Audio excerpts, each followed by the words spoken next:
Anwar Ibrahim di pekarangan perhimpunan. Seterusnya,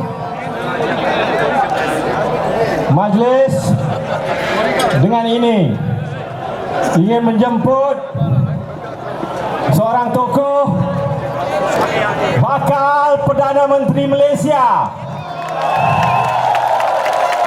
Saudara Anwar Ibrahim, untuk menyampaikan ucapannya pada malam ini.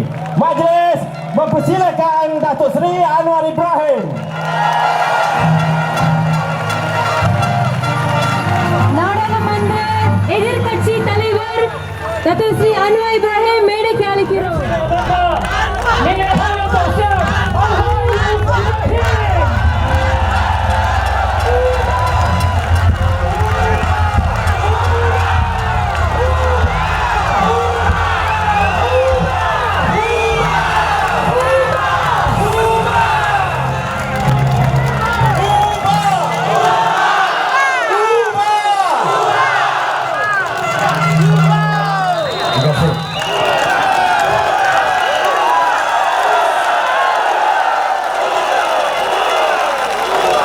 Assalamualaikum warahmatullahi wabarakatuh. Salam sejahtera semua pimpinan DAP, saudara Bapak Singh, Selingkuhan Ing, Kit Siang dan semua pimpinan DAP, pimpinan PAS, Mak Sabu dan Mahfuz, dan rakan-rakan pimpinan keadilan yang hadir, dan rakan-rakan pejuang rakyat yang saya muliakan. Terima kasih atas sambutan yang begitu baik malam ini. 各位来宾，大家好。谢谢。Saya terima kasih kepada pimpinan Johor, DAP dan rakan-rakan dan sambutan yang begini baik malam ini. Supaya maknanya kita teruskan untuk memberi kejutan dan gempur Johor, dan dari Johor kita tawan Putrajaya. Saudara betul, saudara tahu masalah yang kita hadapi. Wah, ini bahaya. Saya percaya satu demi satu pimpinan bawa. Dan saya ulang, isu pokok yang kita hadapi sekarang ini tidak lari daripada isu tata kelola kerajaan yang baik atau good governance. Kita merdeka lebih dari 50 tahun, tetapi kita masih bergelut, grapple dengan isu-isu pokok dalam perlembagaan negara. Bila saya atau Mak Sabu di kalangan pimpinan Melayu bercakap soal hak rakyat, UMNO masih main isu kaum, mengatakan kami ini alat Cina. Saya nak ulang depan majoriti Cina, walaupun Melayu India ada malam ini. Saya nak katakan sudah sampai ketikanya, setelah setengah abad 50 tahun kita merdeka, pemimpin Melayu atau Cina atau India atau Dayak atau Kadazan berani berdepan dan mengatakan kami memimpin semua rakyat Malaysia.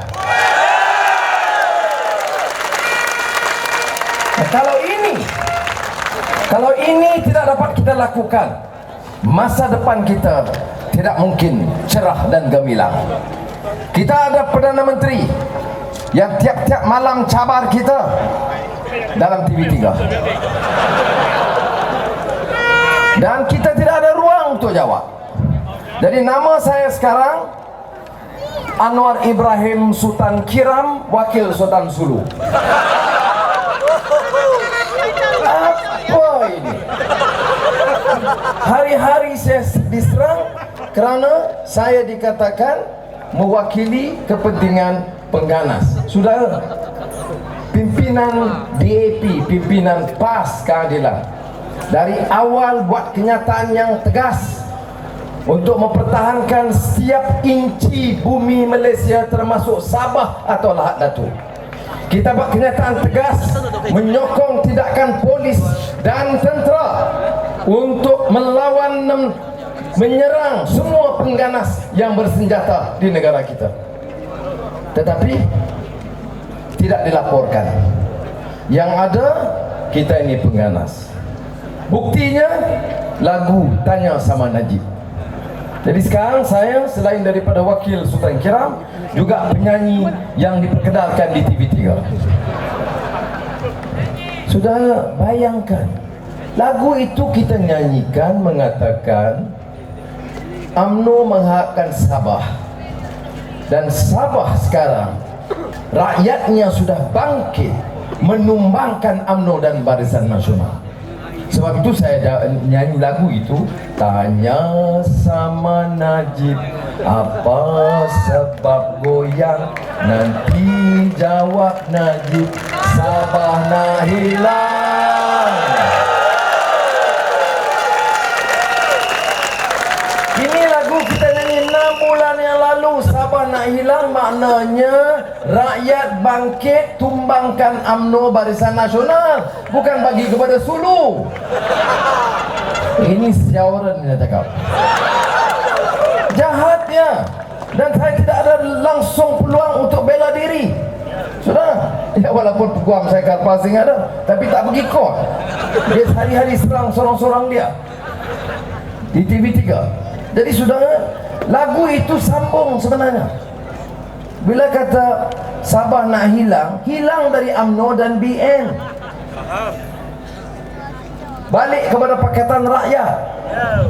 Bila lagu itu sambung, Sabah nak hilang. Bila Sabah hilang, UMNO melayang. Bila UMNO melayang, Najib jadi ketua pembangkang.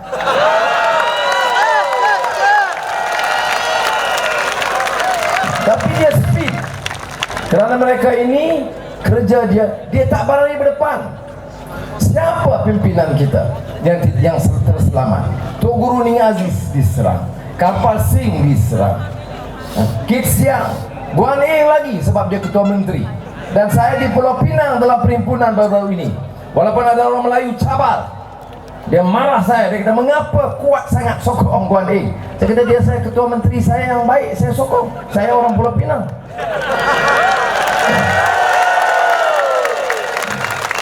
Dan dia kata, tapi dia Cina. Saya tahu dia Cina. Bukan saja Cina, dia DAP, bahaya loh. Saya kata, apa yang dia buat? Tanah Melayu mana dia rampas? Tanah mana dia curi? Company dia mana dia ambil? Masjid mana dia robohkan? Tidak ada. Malah dia dapat urus ekonomi. Dan saya katakan, dulu pun you sokong Cina juga. Kau sukun bukan mak bela bayi sukun. Kita tahu. Tetapi saya katakan, dari sudut urus ekonomi, dari sudut ketulusan transparansi, dari sudut commitment to reform, dan bersihkan negeri Pulau Pinang dari corruption, kebersihan, pembangunan affordable homes, dan juga perkembangan Majlis Agama Islam dan masjid, Guan Eng tercatat merupakan ketua menteri terbaik yang pernah wujud di Pulau Pinang. Besok headline utusan Malaysia, Anwar ada jadi alat propaganda Guan Eng. Saya tak peduli. Sebab apa? Beza saya dengan Najib apa? Najib does not have the courage to lead this country. When you have your own citizens, people like Ambika, the Indian lady, all the rights, issue constitutionality, warga negara Cina dan India dipertikaikan oleh Tuan Dr. Mahathir. Mana dia suara Najib? Mana dia pemimpin Perdana Menteri rakyat yang mempertahankan hak rakyat? Dia ada disebutkan conspiracy of silence. Tak berani bersuara, tak berani mengatakan kepada Dr. Mahathir, Tuan Mahathir, you are wrong. It's my duty as Prime Minister to defend the right of every rakyat in this country. You dare not do that. You are not fit to lead this country. Bila Perkasa ugut nak bakar Bible. Bila Samseng serang pejabat Guan Eng, Ketua Menteri Pulau Pinang, bukan pejabat pribadi dia, bukan juga pejabat parti, pejabat Ketua Menteri Pulau Pinang, sepak dan tendang. termasuk pejabat keadilan, PAS.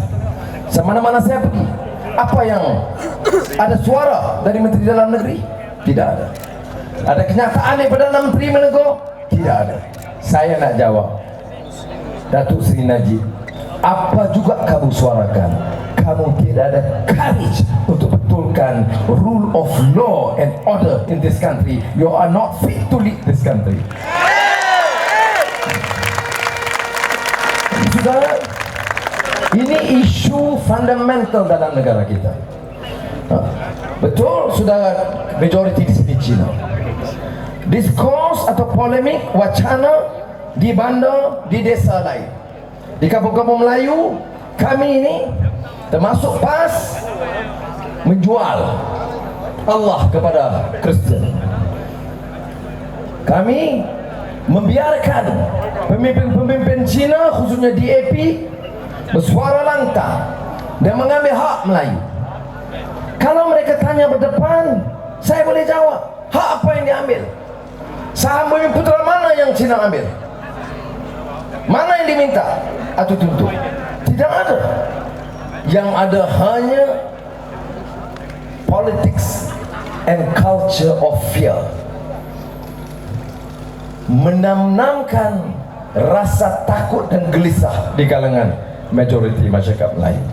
Maka battle kita, challenge kita adalah bukan untuk ambil sikap bermaaf, apologetic, tidak, berdepan dengan masalah ini. Beza, saya katakan, Pakatan Rakyat leadership dengan BN leaders, we must have the courage or conviction to face head on with the corrupt and those who have abused power in this country.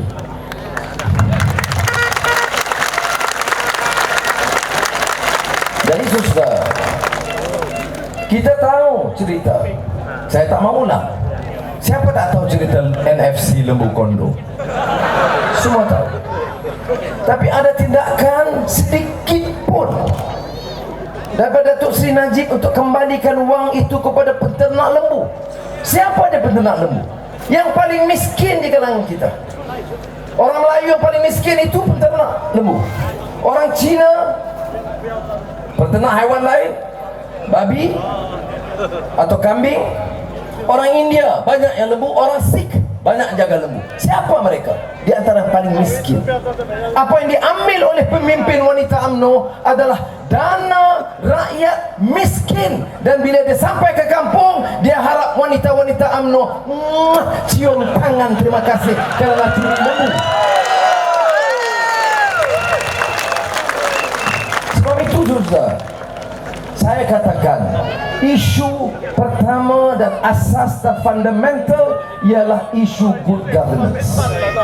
Pakatan Rakyat menjanjikan, kita tak janjikan kekayaan bagi semua, tapi yang kita janjikan dan kita ulang ialah kita akan tadbir ikut rule of law. Kita kembalikan institusi, kita pertahankan hak rakyat, dan kita pastikan wang rakyat tidak dirompak, dicuri oleh pemimpin-pemimpin negara ini. Kalau tidak ada robbery, tidak ada kecurian dan rasuah, puluh bilion ringgit boleh kita selamatkan. Dan saya yakin perubahan ini akan berlaku seperti mana kita lihat di negeri-negeri Pakatan Rakyat, Kelantan, Kedah, Pulau Pinang dan Selangor. Dan kita boleh, insya-Allah, God willing, pertahankan hak-hak ini dan bawa perubahan. Saudara, ini kerangka besar. Ini central theme dalam battle kita. Dan kita harus fokus ke arah ini, kerana menjelang pilihan raya lebih banyak isu-isu dibangkitkan, banyak, lebih banyak video akan dikeluarkan. Celaka semua. Tapi sudah, hanya taktik jahat mereka untuk alih pandangan supaya rakyat lupa. Saya ulang seperti Lahad Datu, dan mereka juga hadapi masalah. Dan saya nak sebut di sini, kita bersyukur kerana akhir-akhir ini kita saksikan di kalangan pemimpin-pemimpin kanan pasukan keselamatan, jenderal-jenderal kanan yang berkhidmat dan berjasa kepada negara, yang mengambil keputusan untuk meminta rakyat, askar, tentera dan bekas tentera untuk bangkit menolak UMNO dan PN dan menyokong Pakatan Rakyat. Untuk rakan-rakan di Johor, saya nak umumkan bahawa Chief of the Army, Panglima Tentera Darat, orang nombor 1 dalam Tentera Darat, yang pernah memimpin Tentera Darat dari Perlis sampai ke Sabah, kemudian mengepalai kontinjen pasukan mempertahankan rakyat Bosnia dalam perlumbaan peperangan itu, balik menjadi penasihat di Kementerian Luar, Panglima Tentera Darat, ketua di Bosnia, balik menjadi penasihat Kementerian Luar soal senjata. Habis itu terus istihar sokong Pakatan Rakyat. Tan Sri Hashim Hussein, anak kelahiran Johor Bahru. Dan ini kita akan dapat berita baik tentang Tan Sri Hashim dalam masa yang singkat. Jenderal Datuk Gafir, Timbalan Panglima Tentera Darat. Admiral atau Laksmana Imran, Angkatan Laut. Brigadier General Hadi, Tentera Udara, fighter pilot. Sebab tu dia tahu ada Sukhoi tak boleh terbang. Ya. Komisen sudah angkat, komisen sudah ambil. Jadi mereka katakan kalau beli senjata 300 juta ringgit, charge 500 juta ringgit. Ini general yang bagi tahu, saudara. Tan Sri Hashim kata sudah berapa 5 kali pilihan raya, 2 kali dia dapat slip, 3 kali orang lain undi bagi pihak dia. Ini kenyataan Panglima Tentera Darat. Sebab itu saya mau bagi tahu Suruhanjaya Pilihan Raya, enough is enough. Give back the right to Malaysians to decide, not you. Dan jenderal yang kelima, Brigadier Jenderal Najmi Haji Ahmad. 5 jenderal ini sekarang keliling seluruh negara. Malam ini Tan Sri Hashim di Masai, Jenderal Gafir di Perak, di Kedah, maaf, Jenderal Hadi di Perak. Apa mesej mereka? Sokong Pakatan Rakyat, ada clear national defense policy. Beli senjata, ikut tender, dan jangan curi wang rakyat. Dan ketiga, jaga dan pelihara askar dan bekas askar. Jangan setelah pencen jadi driver taksi, permit UMNO punya. Ya. Dan mereka kata yang mesej yang penting, saya ulang, ialah we the 5 generals dan rakan-rakan mereka yang lain yakin Pakatan Rakyat akan menang dan tawan Putrajaya. Dan kami nak pastikan there will be a peaceful transfer of power in Putrajaya. Ya. So saudara, akhirnya Johor memang mendapat berita baik.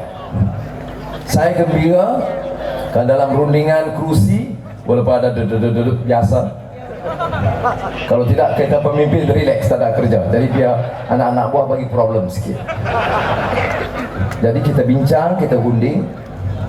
Ada sedikit salah faham, kita bincang dengan baik. Dia win-win formula.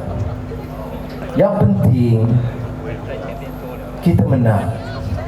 Yang penting kita tawan negeri dan tawan Putrajaya. Kita tentunya ya, DAP ada pandangan, keadilan ada pandangan, PAS ada pandangan. Kita tahu macam negeri-negeri termasuk di Johor, kita berpendapat kita buka sedikit sebanyak rundingan lagi supaya parti-parti PAS, DAP, keadilan merasakan mereka itu fairly represented in the state. Ya. Tak betul kalau mengatakan wah ini bahaya, DAP ini nampak kuat, dia nak tawan Johor. DP tak boleh tawan Johor, keadilan pun tak boleh tawan Johor, PAS pun tak boleh tawan Johor.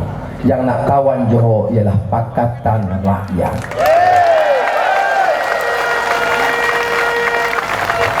Sebab itu saya terima baik, malah saya katakan untuk Johor satu berita yang cukup baik. Kerana sudah dalam tokoh politik dalam negara kita ini banyak orang berjuang, banyak orang berjasa, tetapi orang yang membuktikan berani, tegas, consistent message untuk reform, pertahankan rule of law, pertahankan justice, pertahankan human rights, respect constitutional provision, termasuk soal hak Melayu dan sebagainya. Saya sedih kepada saudara Lim Kit Siang. Dan bila saudara Lim Kit Siang mengatakan beliau bersedia untuk jadikan Johor sebagai landasan perjuangan utama, base, saya kata sekali lagi ini tokoh penting yang berani membawa dan memimpin rakyat ke arah perubahan. Dan saudara Lim Kit Siang kebetulan bicara soal gelang patah. Gelang patah memang dulu ditandingi oleh Parti Keadilan Rakyat. Jadi kita bincang. Bagi saya, walaupun kita masih gunding soal segamat dan soal kursi-kursi yang lain, saya masih berpendapat dengan pimpinan Keadilan bahwa kalau sudah Kit Siang yang nak mengambil keputusan yang berani membantu kita memenangkan kawasan-kawasan parlimen dan negeri di Johor dan memimpin bersama dan mengambil alih untuk menjadi calon di Parlimen Gelang Patah, saya bagi sokongan padu dan penuh kepada Kit Siang di Gelang Patah. Dan dengan demikian saya dengan saudara kitanya silakan saudara Lim Kit Siang bakal